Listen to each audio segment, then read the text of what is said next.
Muito boa tarde a todos e bem-vindos a mais uma JAP Friday Talk, desta vez com o João Pedro Tavares. O meu nome é Frederico Fezas Vital, eu sou CEO da Junior Achievement Portugal.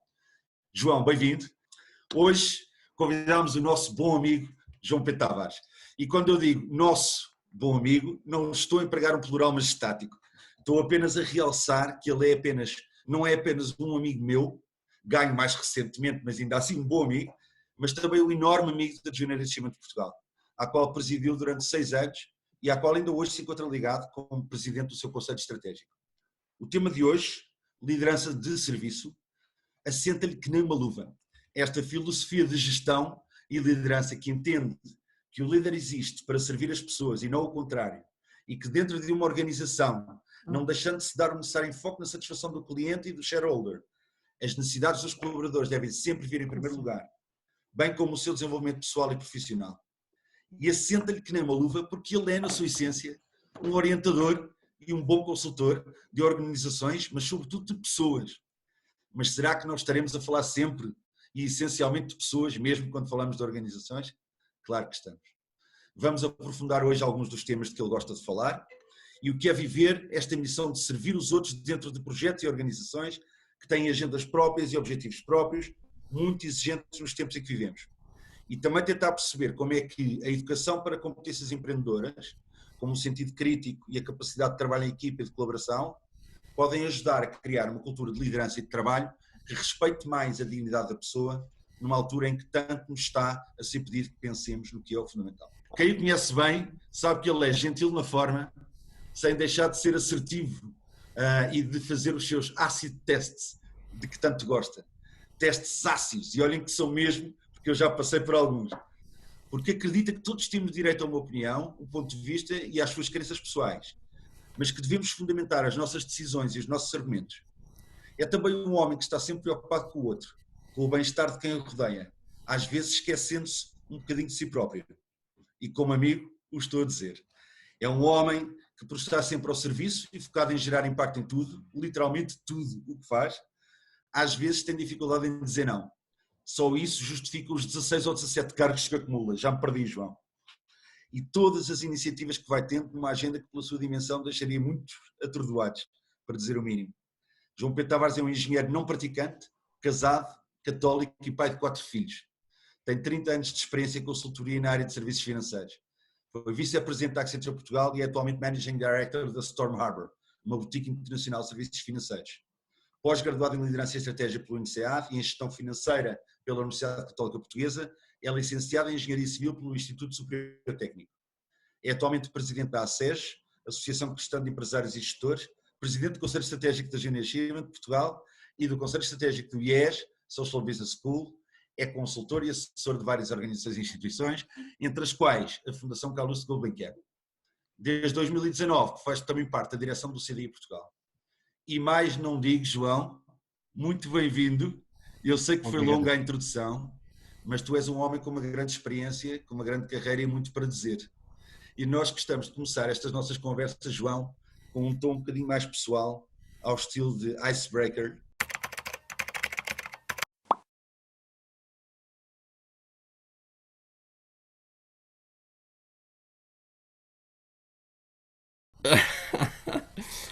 Oh, Frederico, primeiro deixaste-me sem palavras, fico muito grato pelas tuas palavras, pela tua amizade, pela vossa amizade, por estar aqui em contexto de Junior Achievement, porque me sinto sempre em casa e é para mim uma grande emoção e obrigado pela vossa generosidade e pelos adjetivos todos que usaram.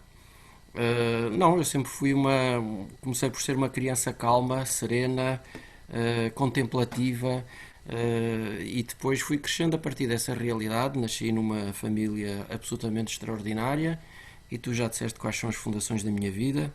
Sou católico, casado e pai de 4 filhos e essa é para mim a grande fundação e portanto tenho um grande mestre a quem seguir e no qual me inspiro todos os dias.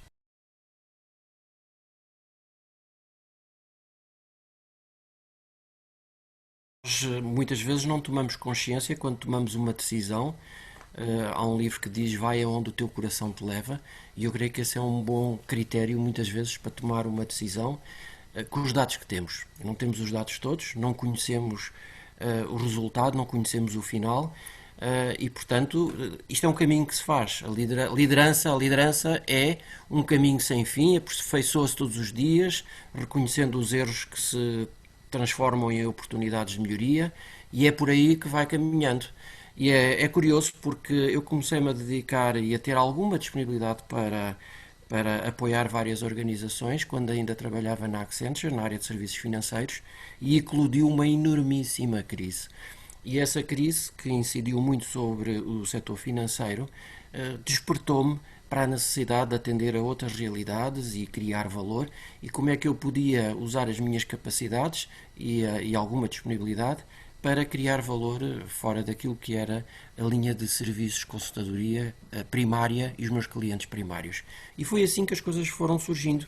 Foi precisamente em representação da minha empresa, que também começou a lançar todo o tema da responsabilidade social corporativa, que me foi sendo pedido para atender a múltiplas realidades e para representá-la nessas múltiplas realidades. E assim, passo a passo, o caminho foi-se fazendo. Agora, tudo isto é uma descoberta permanente. O dizer sim perante novas oportunidades, mesmo sem saber quais são os resultados e o que é que está por detrás, é extraordinário. Eu comecei a minha vida como engenheiro, era feliz, gostava muito daquilo que fazia, mas rapidamente sofri uma proposta para vir para o mundo da consultadoria, aceitei, muito pelo entusiasmo de quem me convidou, sem saber para o que ia. Na altura, a minha família achou muito estranho que eu tivesse feito e foi um contrato a 2 anos, e ao fim de 2 anos, em definitivo, optei pela carreira de gestão e por esse caminho de consultadoria. E de pronto, e foi por aí que caminhei, foi por aí que fui, e sou muito feliz por tudo isso.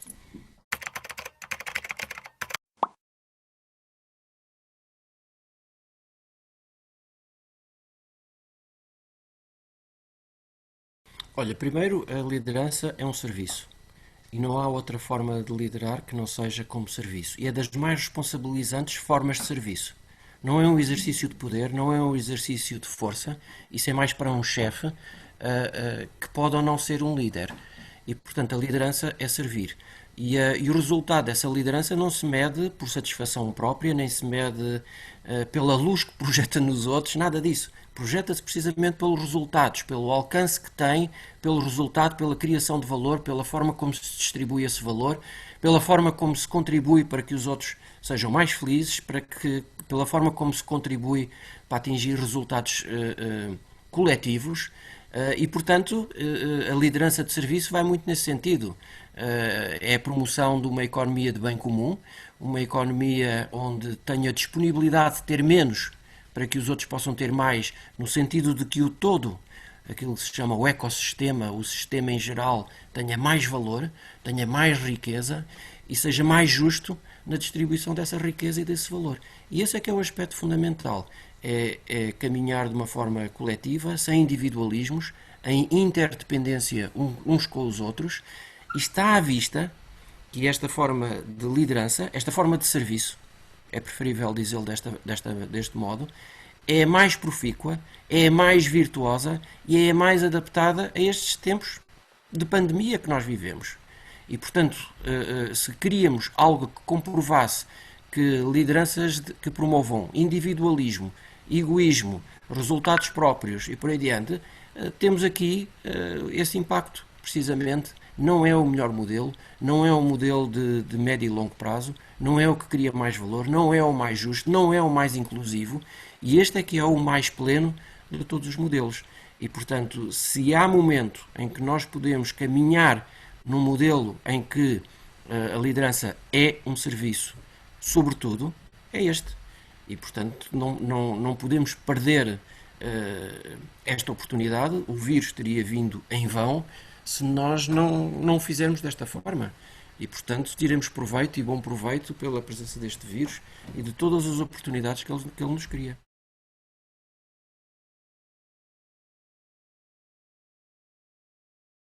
Há uma maneira muito fácil de reconhecer um chefe de um líder. Um chefe fala na primeira pessoa, um líder fala no plural. Um chefe centra-se em resultados próprios, um líder centra-se no resultado do conjunto. Um chefe centra-se em si mesmo, um líder centra-se nos outros. E estas são múltiplas maneiras. Um chefe muitas vezes centra-se mais no curto prazo e não consegue balancear o médio e longo prazo. Um chefe é mais finito, um líder é mais infinito. E esta não é uma expressão minha, mas do Simon Sinek, e que estabelece muito bem esta diferença entre o que é o infinito, um caminho infinito, a apontar e a aspirar para coisas maiores, mais amplas e mais plenas, ou alguém que quer resultados muito rápidos e de muito curto prazo. E estas são diferenças que existem. Um dia foi feita um questionário nos Estados Unidos sobre qual é a característica que mais aprecia no seu líder. E 70% das pessoas responderam honestidade. Portanto, não responderam carisma, talento, capacidade de transformação, de mobilização, o que é que seja. Honestidade. E, portanto, esta autenticidade é um valor que tem que estar por detrás de quem exerce este serviço que é o liderar. E depois falaste também sobre o tema da autoridade. A autoridade vem de autor. Portanto, quem fala com a autoridade, eu tenho o meu mestre Jesus, para mim é o autor de todas as coisas e, portanto, tem imensa autoridade na forma como se expressa, é autor de coisas novas. E, portanto, o ser autor, um líder é alguém que é um autor. E, portanto, significa que tem coerência de vida, que tem autenticidade, que vive de uma forma inteira e que não vive às partes, nem às parcelas, nem aos pedaços, nem conforme as circunstâncias. Muitas vezes têm-me perguntado, mas quais são os novos critérios de liderança? Não são novos, são os mesmos de sempre. Erradamente é que pensamos que eles mudam conforme as circunstâncias, mas eles não mudam.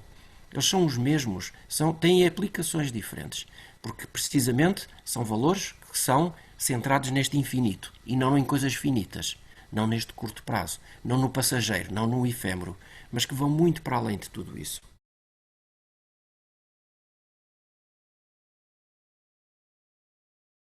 Absolutamente. Dizer um aspecto que é a liderança é performativa. O que é que significa? Significa que tem um processo por detrás e que ela própria se aperfeiçoa no seu exercício. E, portanto, é um exercício que se aperfeiçoa sistematicamente. Não podemos ler um livro de liderança e guardá-lo na prateleira de novo sem o exercer, sem o pôr em prática. Seria a mesma coisa que fazer um curso de natação por correspondência e não entrar na piscina. E, portanto, há que melhorar nadando e dando braçadas e corrigindo e estando atento aos erros e transformando-nos em oportunidades de melhoria e por aí adiante. Este é um aspecto. Este comentário do Robert Greenleaf é absolutamente certo e não sou eu que o vou contestar, pelo contrário, vou reforçá-lo. Nós temos que ser absolutamente plenos e essa plenitude só se obtém se tivermos unidade de vida. E quando eu, num evento como keynote speaker, depois de me apresentarem os cargos todos, alguns nomeados por ti, olhei e disse assim, mas isto é tudo efêmero, isto é tudo passageiro, isto é tudo finito, vai acabar dentro de pouco tempo, são mandatos. E comecei a pensar onde é que estão as fundações da minha vida.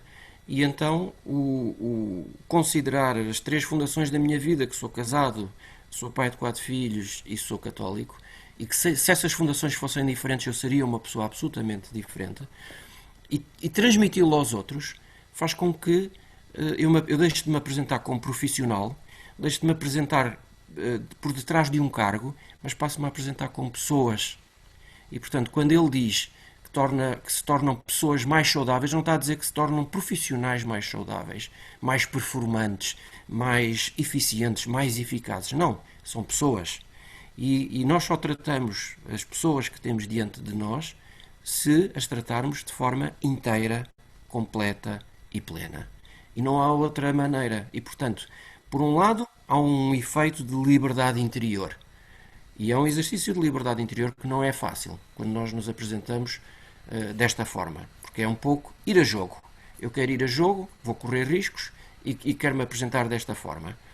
As pessoas descentram-se de si, passam a centrar-se na missão, deixam de estar tão dependentes do elogio, da palmada nas costas e do que quer que seja. Procuram ser mais autênticos, não se focam nos resultados, mas no caminho, não se focam, consideram que errar é humano, mas acertar é muito mais humano, e que errar é uma oportunidade de melhoria, e que podem melhorar em conjunto com os outros.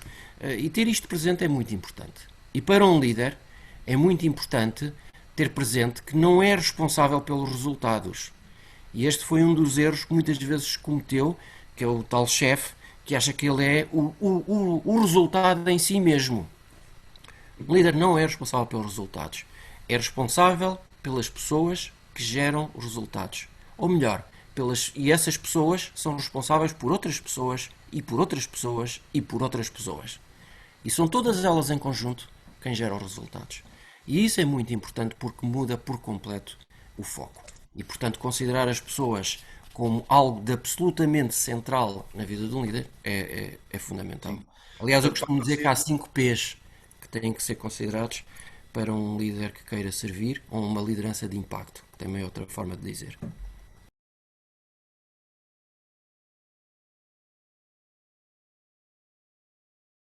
Os 5 P's, posso dizê-los em inglês ou em português, Sim, mas é diz. viver com propósito, é viver, obviamente, focado na performance, não nos profits, mas na performance, nos resultados, e viver com propósito nas tais visões mais infinitas, mais de longo prazo, mais de missão, mais de sentido de missão, mais de ecossistema, descentrado de si mesmo. O terceiro P são pessoas. As pessoas vão, com tecnologia ou sem tecnologia, as pessoas vão continuar a estar no centro das organizações e proteger as pessoas e defendê-las e capacitá-las e levá-las a que elas consigam superar-se e atingir resultados mais impactantes é absolutamente central. O quarto P é viver de uma forma progressiva, progressing, e portanto de uma forma que se melhora a si mesmo, com melhorias contínuas, com a introdução de melhorias contínuas, e o quinto P é viver com paixão. E é, portanto, viver esse amor e a verdade dentro dessa missão como um todo.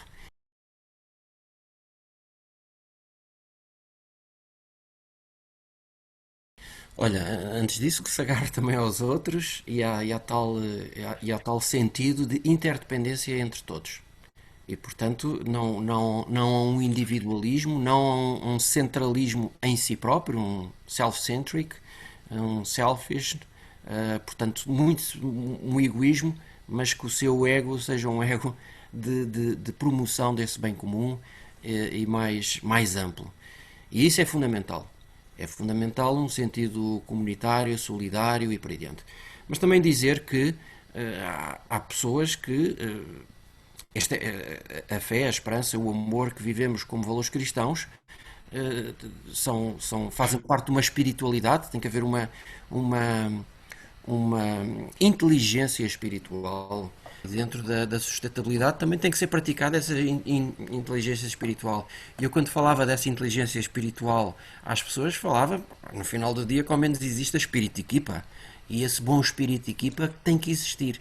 E, portanto, eu creio que as pessoas têm muitas formas de se agarrar a coisas concretas e de não só agarrar, mas promovê-las. E elas serem promotoras de coisas onde as outras pessoas se possam agarrar e podem ser promotoras dessa esperança e dessa confiança no futuro e dessa autenticidade e dessa honestidade, sem necessariamente ou obrigatoriamente terem que se cruzar com este tipo de valores. Mas eu acho que essa humanidade, somos plenamente humanos se vivermos desta forma, se formos absolutamente autênticos e absolutamente plenos. Mas eu não sei sair muito deste meu caminho, porque este é o que eu vivo e é neste que eu sou absolutamente feliz e pleno.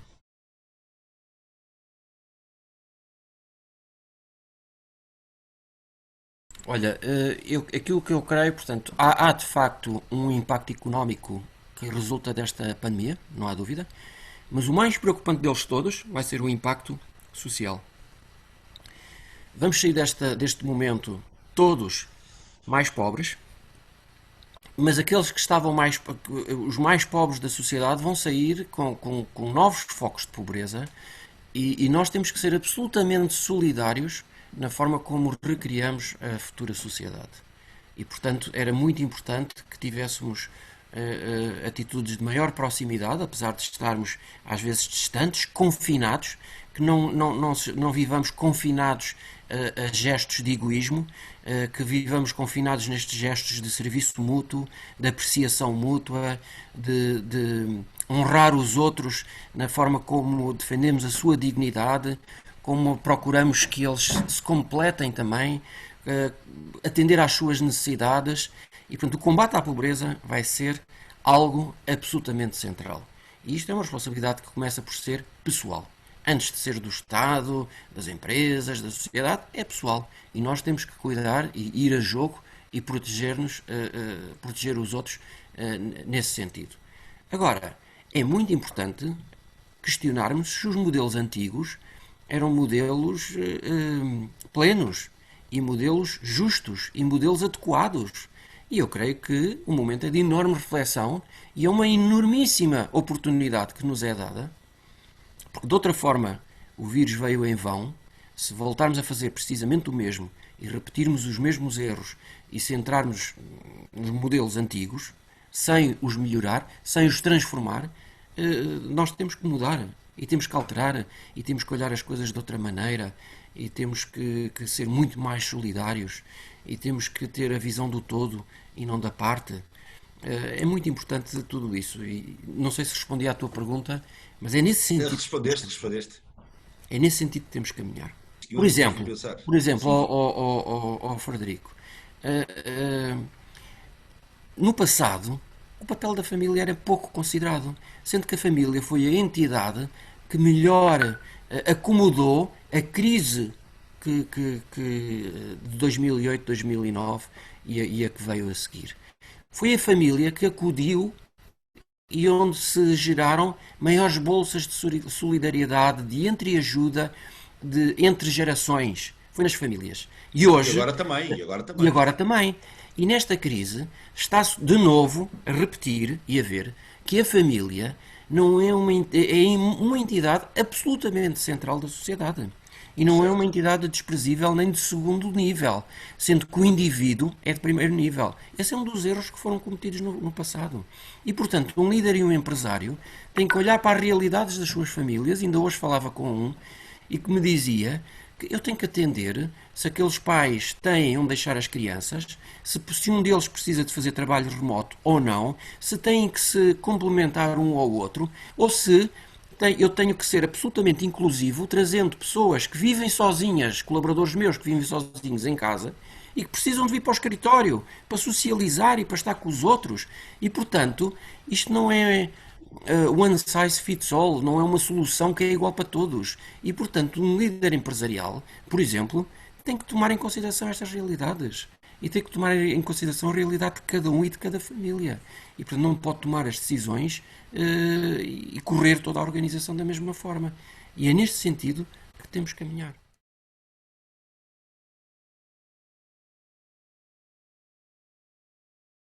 Sim, há uma certeza, que é a certeza da incerteza.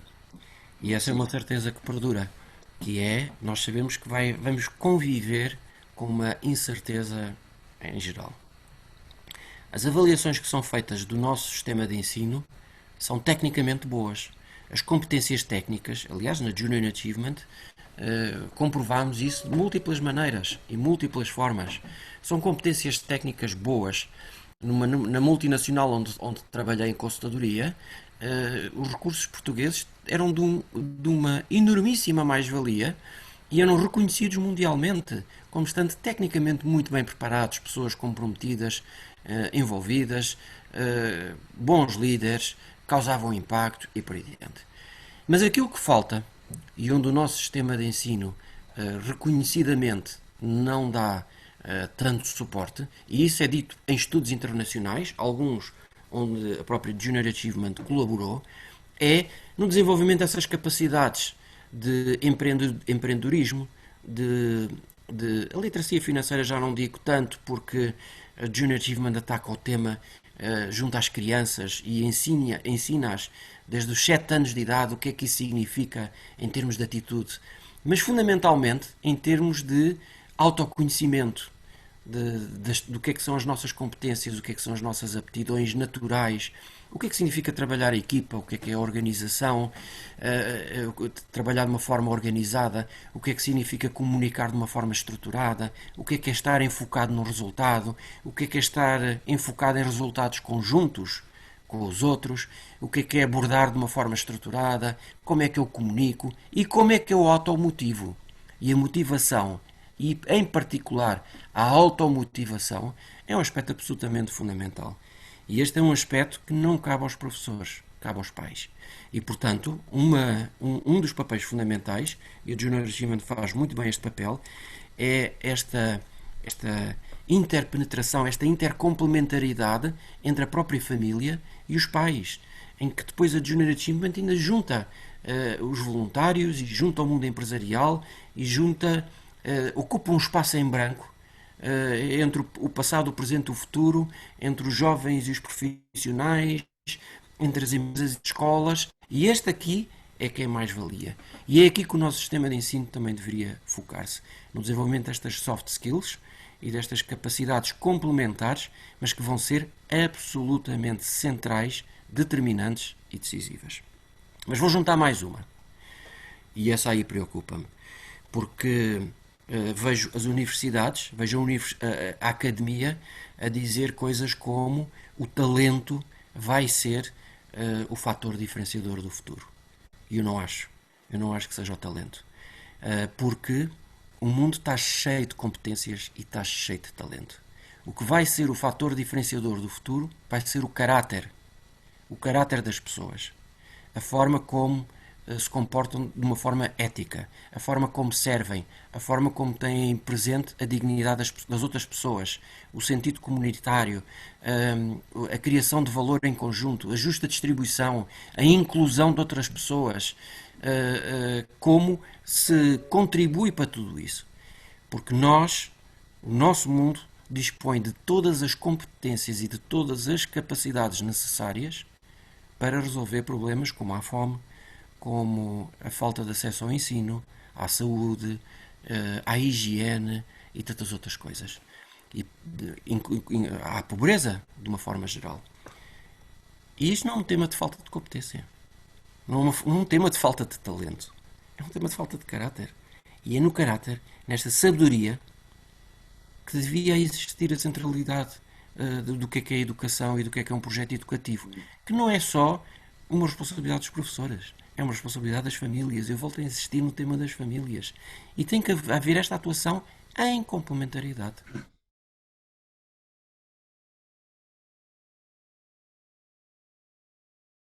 Repara, a empatia é de facto uma característica absolutamente essencial.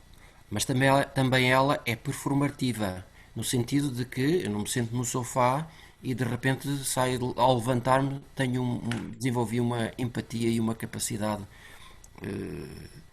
empática com os outros. Não é simpática, mas é empática. É muito mais do que isso. É muito mais do que simpatia. É muito mais do que capacidade de socializar. E esta é uma característica muito importante. Eu sou porque tu és. Eu existo porque tu existes. E somos espelho uns dos outros. A empatia não é uma capacidade social. É uma capacidade que nasce de um bem-estar próprio, comigo mesmo, para bem-estar com os outros. É um saber pôr-me nos pés dos outros. É um saber entender o que é que significa este bem comum, esta economia do bem comum, este criar valor social, ecológico, económico, todo em simultâneo. É saber entender o outro. Olha, eu diria que há um caminho por detrás de tudo isto, que é eu conhecer-me para poder conhecer o outro, eu aceitar-me para poder aceitar o outro, eu respeitar-me para poder respeitar o outro e com isso eu amar-me para poder amar o outro e com isso eu doar-me para com o outro nos doemos mutuamente. E isto é que é empatia. Empatia é fazer este caminho, é performativa neste sentido de crescimento e é isto que está por detrás desta empatia, que é uma coisa absolutamente é um resultado. A empatia não é um valor de base, nem de caminho. É de caminho, mas é de cume. É algo que resulta como prática de muitos outros valores. É como a humildade. Eu não posso. Eu, para ser humilde, tenho que ser muitas outras coisas antes. Tenho que ser autêntico, tenho que ser honesto, tenho que ter espírito de serviço, tenho que saber aceitar a crítica, tenho que estar aceito à correção fraterna, tenho que estar aberto a muitas outras coisas. E no cume disso tudo, um dia descubro que consigo praticar a humildade. A empatia é a mesma coisa. São valores de caminho, são valores de cume e que resultam do somatório de muitos outros. Não é algo que. Não é um objetivo, mas é uma finalidade, é um resultado, é um outcome. É muito um resultado de algo, de todo um caminho que é feito.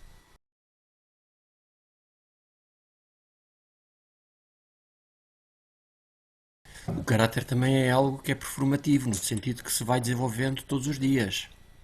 Eu a propósito disso, conto aqui uma breve história. E que foi um dia, decidi chegar à empresa e, enfim, fiz um compromisso pessoal que decidi pô-lo em prática em contexto empresarial.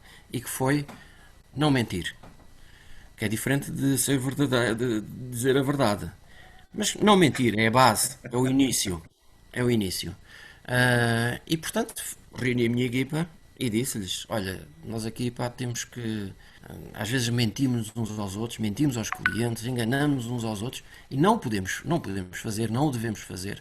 E num contexto de criar confiança mútua, só vamos conseguir criar essa confiança, que também é outro valor de cume, é um resultado, se não mentirmos e confiarmos mutuamente uns nos outros e naquilo que cada um está a dizer não é uma mentira, é base para uma verdade.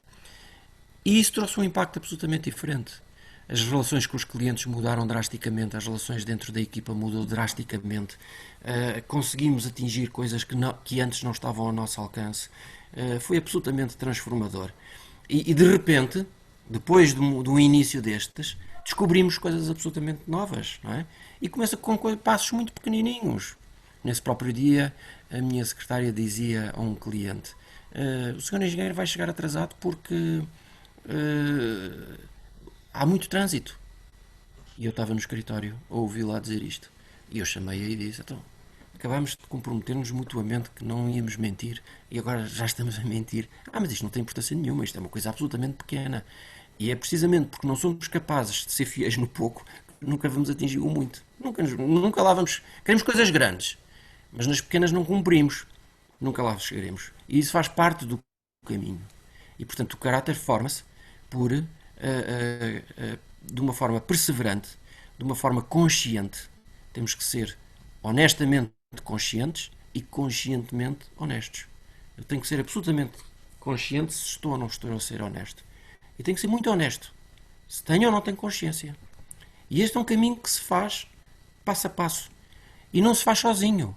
Faz-se em conjunto com os outros. Porque os outros são, de facto, um espelho e reflexo daquilo que nós somos. E é absolutamente essencial ter essa correção fraterna, essa ajuda mútua, essa confiança mútua e ir desenvolvendo nessas bases.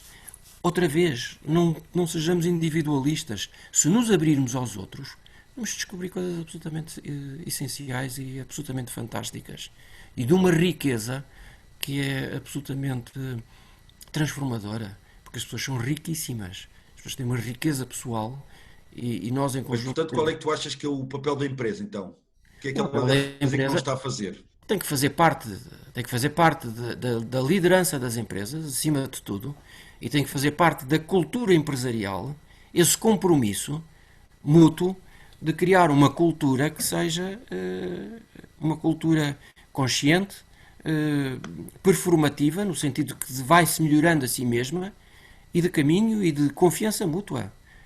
E essa cultura tem que fazer parte do dia a dia. E se essa cultura não for absolutamente transformada,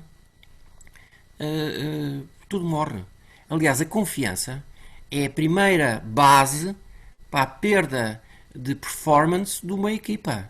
Se uma equipa não está, não tem confiança, há uma perda logo de base e que vai implicar, no limite, no final, uma perda de compromisso, uma perda de foco no resultado, uma perda de entreajuda, umas perdas a múltiplos níveis. Mas a confiança é a base destas coisas todas. E isto tem que surgir a partir do próprio líder. E eu no início dizia que não dizer mentiras não é a mesma coisa que dizer verdades, porque Certo. um dia descobri que tinha que pôr e partilhar o que é que são os meus pontos fracos, e o que é que são as minhas dificuldades, e o que é que são as minhas limitações, e o que é que e como é que eu podia construir a partir de mim e a partir da minha realidade, e expondo desta maneira, em vez de andar a branquear a imagem de que era um líder de sucesso, cheio de resultados profissionais e por aí adiante. Se eu partir e expuser o que é que são os meus pontos fracos, o que é que são os meus nós cegos, os blind spots, aqueles sítios que eu nem sequer consigo ver, e onde é que eu preciso de ajuda, se eu o fizer, eu dei um passo enormíssimo no desenvolvimento pessoal. E com isso, contribuir para o desenvolvimento dos outros. Sempre. E ter isso sempre presente. E esse é que é o caminho. E portanto, quando eu digo que tenho que praticar a verdade, é ir a jogo dessa forma. E não ir apenas com resultados. Há pessoas para quem os resultados são mais importantes do que elas próprias. Há pessoas que se confundem com os próprios Verdade. projetos. E não é verdade. E não é É verdade. verdade. Pois, sim, Qualquer é pessoa um é drama isso mais até. importante que qualquer projeto.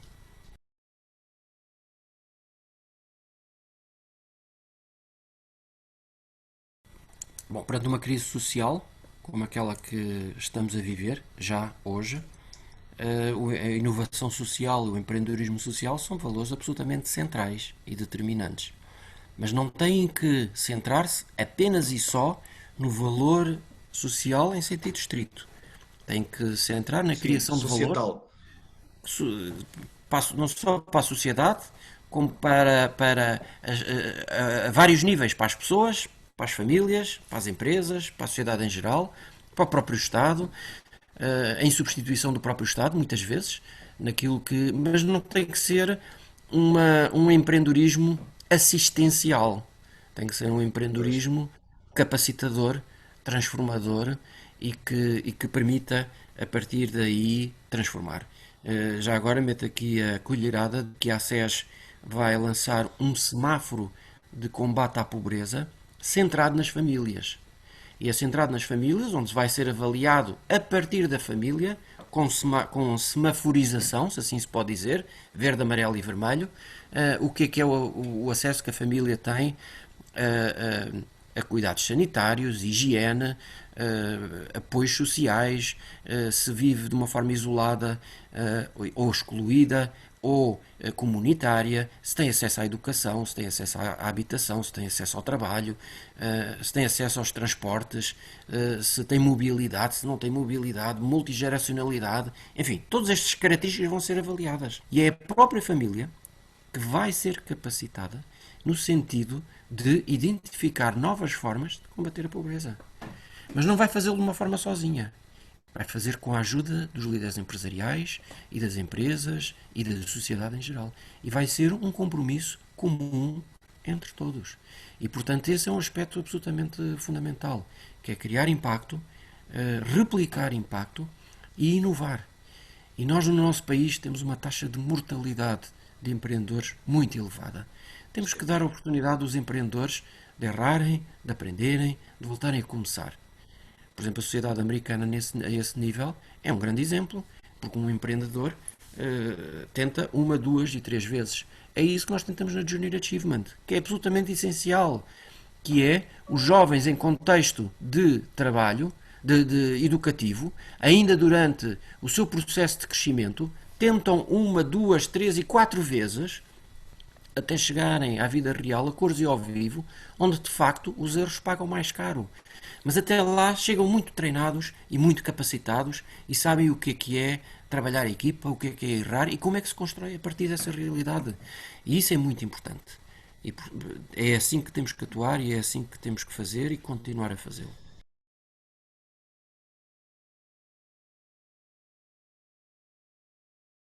Eu creio que a Patrícia faz esta pergunta para todos, porque a própria Patrícia, que eu aprecio muito, é uma empreendedora. Ela não é uma professora, ela é uma empreendedora que usa a sua vocação enquanto professora para transformar a vida dos alunos.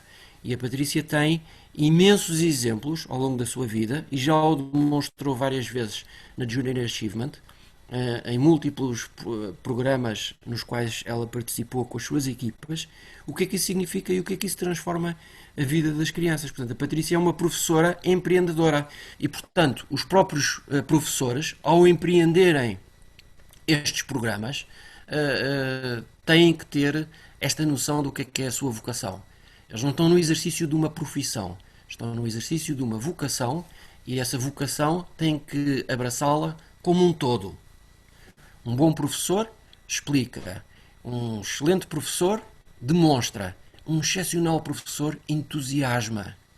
E é isso que eles estão chamados, é entusiasmar os alunos, não é explicar as matérias, não é que eles fiquem a saber competências técnicas e por aí diante. E por isso a Patrícia tem um papel absolutamente central e determinante em infectar a família de professoras neste sentido que é testemunhar o que é o seu impacto e de que forma é que os alunos transformam a sua vida. Eu sei que ela tem imensos testemunhos para dar a este nível.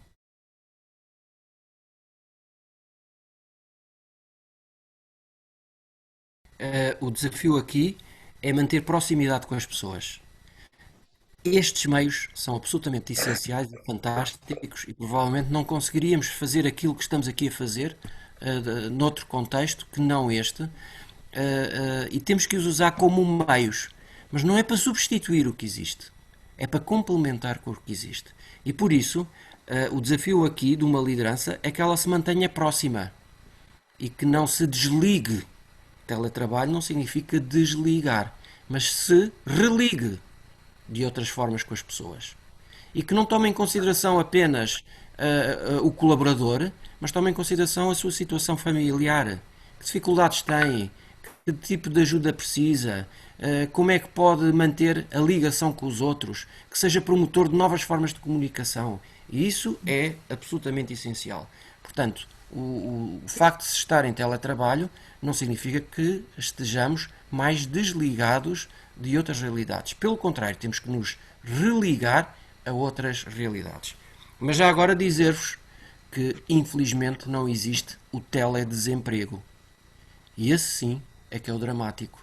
Porque reparem que uma pessoa em teletrabalho está ligada de alguma forma. Agora, um desempregado, na situação atual, vive num isolamento muito grande. E esta é que é uma situação absolutamente essencial e da qual nós temos que cuidar. É muito importante. E, portanto, ainda existe teletrabalho, não existe teledesemprego, mas também devia existir tele qualquer coisa que permitisse aos desempregados manter esta ligação, não é?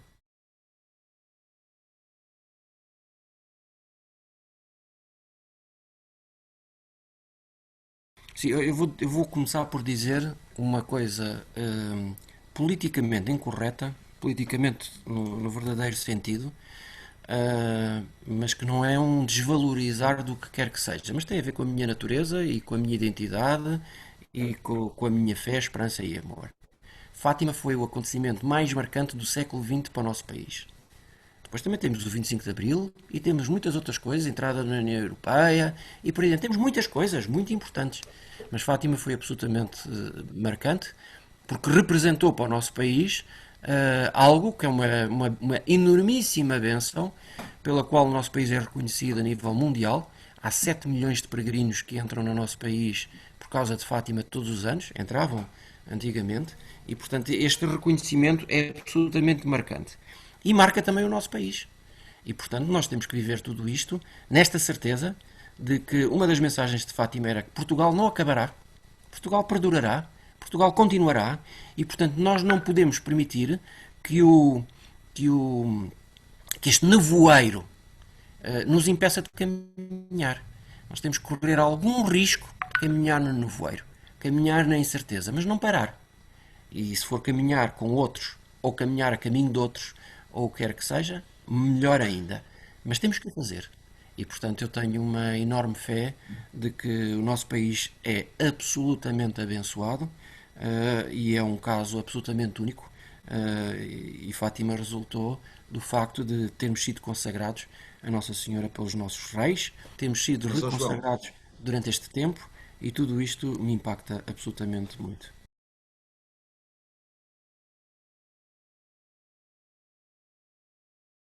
Não, não está a falar de uma forma geográfica. Está a Mas falar claro, de uma história que existe, de uma história que perdurará, de uma Portugalidade associada à nossa língua e à nossa cultura e à nossa história. Nós temos um conjunto de valores e um desígnio, e nós temos que ter esta noção. Qual é a missão de Portugal no mundo? Esta é que era a questão que devia pois, preocupar os nossos pois. políticos, os líderes empresariais, os líderes sociais. Epá, Era este. Qual é o desígnio de Portugal no mundo? Qual é o nosso impacto? A nossa história? Como é que isto nos honra tudo? Como é que o nosso passado nos projeta para um futuro absolutamente diferente? Quando é que nós vamos dar mais valor ao tempo do que ao espaço? Significa ao permanente, ao infinito, ao eterno, do que à tática de curto prazo e à busca de um resultado imediato, eu quero que seja. Quando é que nós vamos fazer isso? E este é o sentido. E é neste sentido que temos que caminhar e é isto que temos que ter presente.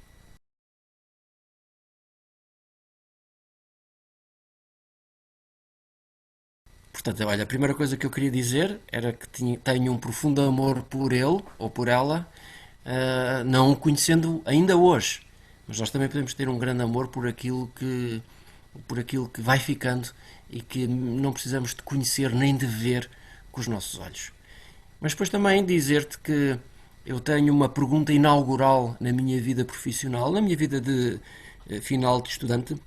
Foi no dia em que eu ia entrar para a universidade e perguntei a uma tia do meu pai, que já tinha 90 anos de idade, e perguntei-lhe, ó tia, que curso é que acha que eu devo escolher? E ela disse-me, escolhe o que for melhor para o teu país.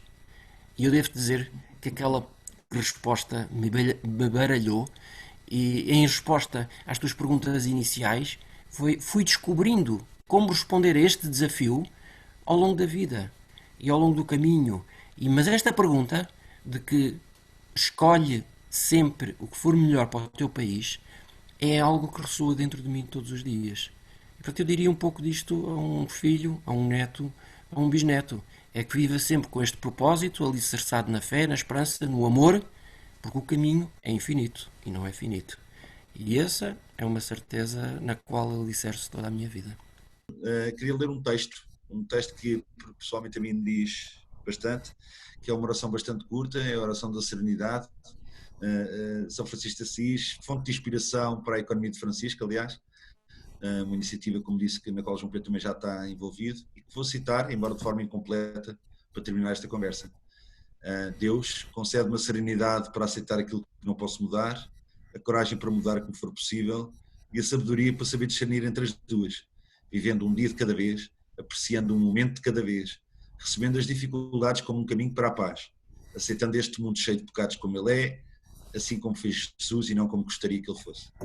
Conhecer e aceitar o mundo que temos, com as suas dificuldades e obstáculos, para que possamos transformá-lo a partir de si mesmo e não a partir do que nós achamos que deve ser, ao Isso serviço mesmo. de todos nós. É esta a mensagem final que vos quero deixar hoje. Muito obrigado, João. Obrigado. Foi um gosto estar convosco todos. Obrigado, Foi Fred. muito bom. Um grande abraço com Obrigado. amizade a todos. Obrigado. E aparece sempre que quiseres na nossa casa, já sabes. Obrigado. E até já a todos. Para a semana temos a Cátia Almeida, da Girl Move, uma organização que tem uma intervenção absolutamente incrível com jovens empreendedoras moçambicanas. Não percam. Obrigado por terem estado aí. Até à próxima.